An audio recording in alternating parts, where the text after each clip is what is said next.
เด้อผู้สาวกินลาบโตเสียมน้ำอายมานั่งเย็นใจเหล้าเสียวกินห่วมน้ำกันผู้เบาเสียงคอเจอดีเนอคนหัวพันอยากหูเบิ่งน้ำมันอยู่มาคู่แขวงนั้นโดนกินลาบซ้ำเนื้อเสือมาแค่กินเสพขัดคนไก่ตั้งใจวังนำยัดกันทุกคนเขตฐานที่มัน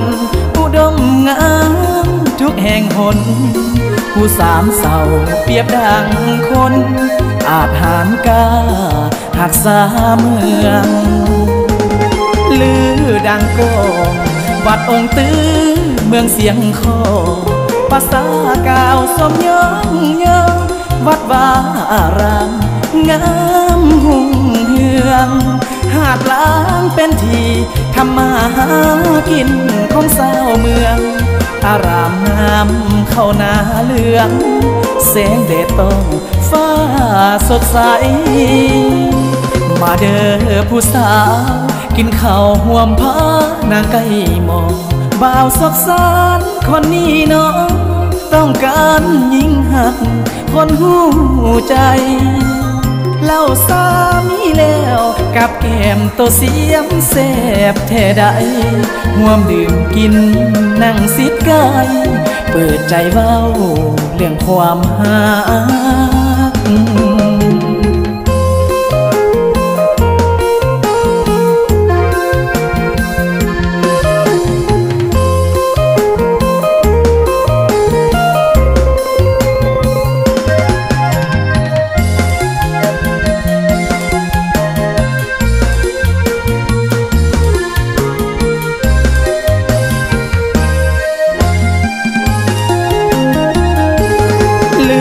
ดังโกวัดองค์ตื้อเมืองเสียงคอภาษากาวสมยองเยอวัดวาอารามงามหุ่งเฮืองหาดล้างเป็นทีทำมาหากินของสาวเมืองอารามงามเข้าหน้าเหลืองแสงแดดต้องฟ้าสดใส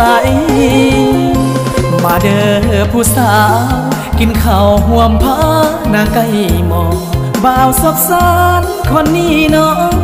ต้องการยิ่งหักคนหูใจเล่าสามีแล้วกับแก้มโตเสียมแสบแท้ใดห่วมดื่มกินนั่งซิดกายเปิดใจเว้าเรื่องความหัก